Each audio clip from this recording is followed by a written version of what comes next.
Hello, hello, and today bringing to you what you guys have been asking for quite a while now.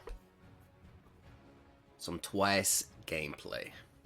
So, the man who can create many of himself.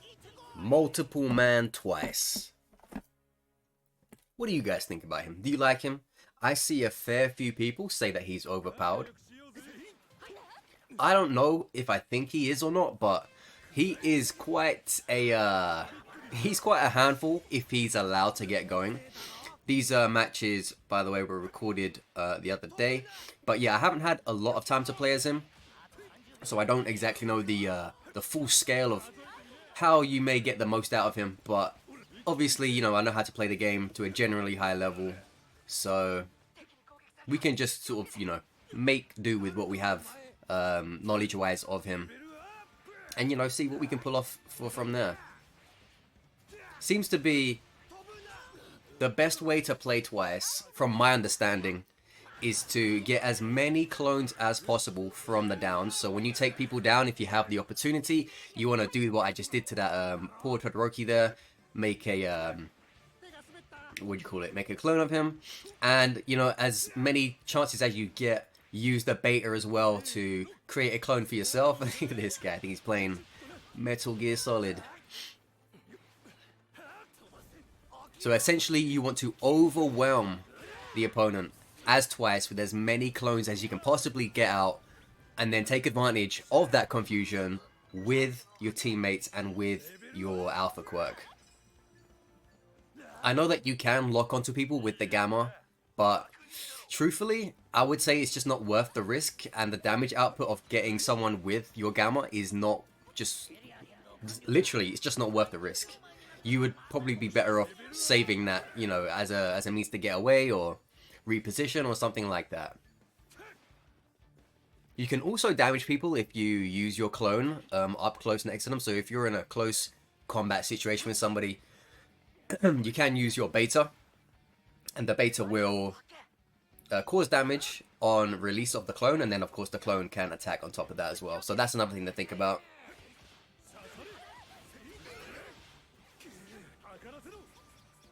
Boom, I love that animation, it's so good, so clean. So as you can see now, I've got a Todoroki with me, I've got a Mount Lady with me, and then I've got my own clone. So we are completely overwhelming people with sheer numbers, and that is pretty much how you want to be using Twice. I'm sure there are going to be a fair few amount of people out there with their own ideas as to, you know, what you should be leveling up. I like his alpha a lot, so the alpha is the thing I like to level up the most. The beta is also a good idea to level up. Many people would probably say, again, I haven't watched any other people's Twice videos, so I don't know what they're going to be saying. This is just me taking guesstimations on it, but I imagine a lot of people would want you to get your gamma to level 4 or level 9 as well, because it gives you more instances to use that traversability that you find at the gamma.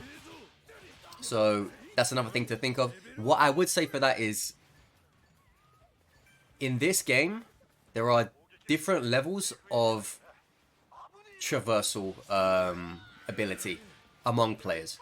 You have some players who are very mobile, even with a Momo. Like, I would consider myself in that range. Some players are very good traversal wise with almost any character, and the more traversally a character is, you know, the more, you know, traversally they're gonna be. So I think if you're like me, even with just those two gammas, I feel confident, which is why I don't level that up first. But if you're a player who maybe needs more advantage with mobility to get the most out of mobility, then maybe you're going to want to get more charges on that gamma sooner. So when it comes to leveling up the gamma and how important that is to you, I'd say that will depend on the person. So again, as a person who is quite confident in his mobility, I can run the game with just 2 of these gamma charges if I really want to, until I need to start getting the others up. But someone else, maybe they need those extra gammas, and they will take that at the slowing of leveling up the other 2. So again, it just depends on what type of mobility level you play at yourself. Now, you saw me hit that that basic combo a few times.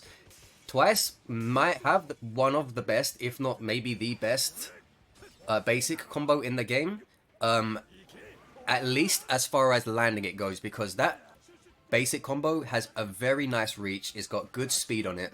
It is just a very, very, very nice basic combo. Like, you really can't go wrong with it. You know, it's got good tracking, good distance. It's just really nice. And you know, when I see basic combos like that, it almost like frustrates me. You know, like, because I'm a Bakugo main, and Bakugo's you know, Bakugo's basic combo, like, you would think the dude had, you know, all the limb mobility of Stephen Hawking. You know, his basic combo is so atrocious. You know, he can barely stretch his arms out in front of him to try and reach someone. You know, the reach isn't good. The speed on it isn't very good. It's just not... Bakugo just does not have a nice basic combo. And I'm sure there are other characters who also don't have nice basic combos, but it seems some characters get really nice ones. I think... we call him Ace. I think Twice, as I said not too long ago, has a really nice basic combo. I think Darby has a really nice basic combo. I think Deku has a really nice basic combo. You know, I'm not going to go through all of them, like, but, you know, this is a win on the basic combo side for Twice. So use it. Use it or lose it, as they say.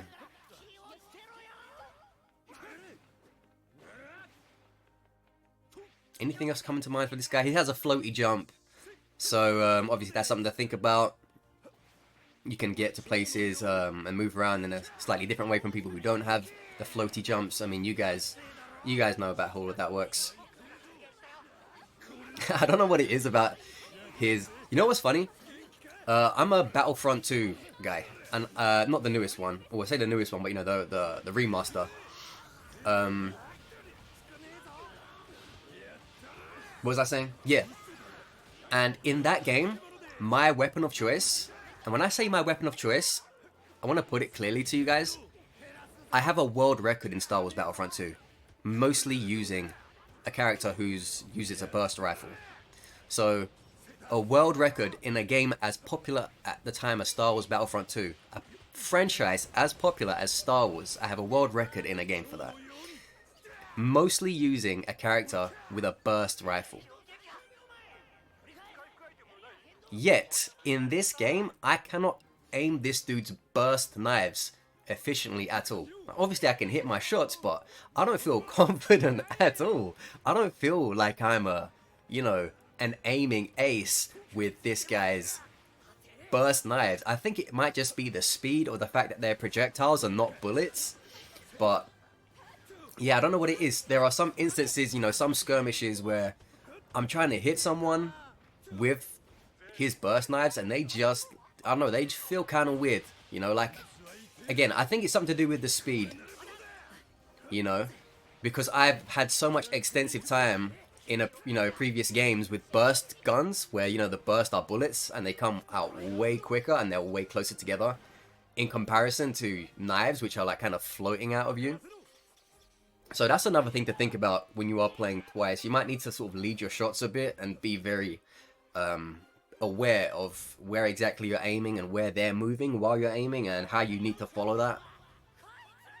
So it's something you got to keep in mind. Anyway, that was one game. We'll move on to the next. Okay, going into the second game now. And this time, I'm just going to let you guys watch the footage, and I'm going to tell you a funny story that I remembered back from when I was about 16 or 17. So this is, you know, about 11 years ago, maybe a bit more. When I left school, I went into an IT apprenticeship, and in this IT apprenticeship, there was, you know, a bunch of people in like several different classes. You know, so about maybe 3 or 4 classes, and in one class there was maybe, you know, about, I want to say, you know, like 15 to 20 people. And in our class, we had this guy named Peter, and he was a strange guy. He was a bit older than us. I'll say he was maybe like 19, 20, 21, something like that. And I was, you know, again, about maybe 16, maybe 17. And The guy that was sitting to the right of me, his name was Perry. And he was the same age as me. But he was a wind-up. Now, for those of you who don't know that term, in the UK, the term wind-up, you know, that person's a wind-up. That means they like to get on people's nerves for fun. They will be annoying to someone just because it will amuse them. That's what you call a wind-up.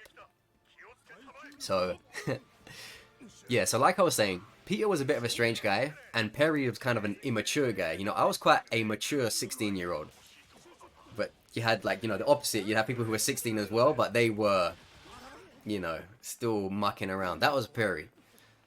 And then, like I said, back to Peter. He was kind of a strange guy. He was, the way I would describe him, he was like the Joker, but without all the humor.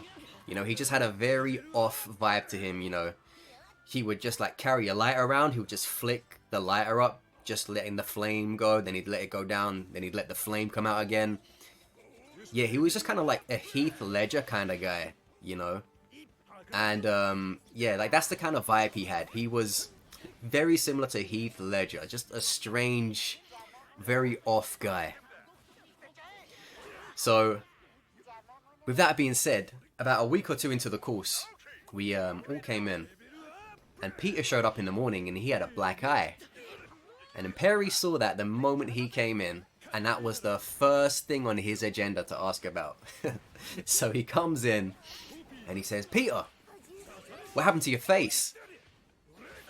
And then Peter looks at me and said, "I was at the pub last night and somebody punched me. But don't worry, I punched them back." And then Perry goes, "Oh, someone punched you?" And Peter goes, "Yeah." And now this is where the wind-up began. "Why did you punch them back for?" Peter looked at him and he was like, "What do you mean? Why did I punch him back for? He punched me, so I punched him." "Yeah, but why?" "Because it's the principle of it. If somebody punches you, you punch them back." "But what if you lost?" "It's not about that, Perry. If somebody hits you, you have to hit them back. That's just the principle of it." "Oh. So what if two people punched you?" "Then I would punch them both back." "You would punch two people?" "Yes. But you can't beat up two people." "It's not about that, Perry. I just told you. It's the principle of it. If somebody punches you, you punch them back." "So what if three people punched you then? Would you punch them all back?" "Yes, Perry. You'd punch three people in a row." "I would punch three people, yes. If they punched me, I would punch them. I just explained to you, that's the principle of it. If somebody hits you, you hit them back." And someone else, like, we had a bunch of people listening to this conversation now, and then someone else goes, "So what if Mike Tyson hit you? Would you punch him back?" He goes, "If Mike Tyson hit me?" "Yeah. Yes, I would punch him back." "No, you wouldn't." "Yes, I would." "No, you wouldn't, because you'd be knocked out." And he goes, "If Mike Tyson punched me and I was still conscious, I would punch him back. Are you happy?" And then Perry goes, "So what if Mike Tyson and Muhammad Ali both punched you at the same time? Would you punch them both back?" "Yes." "You would lose." "I just told you, Perry, it's not about winning or losing. It's the principle of it. If somebody punches you, you punch them back. So you would punch Mike Tyson and Muhammad Ali back if they punched you, even though you know you would lose." "Yes." "What about if Mike Tyson, The Rock, and Muhammad Ali all punched you at the same time?"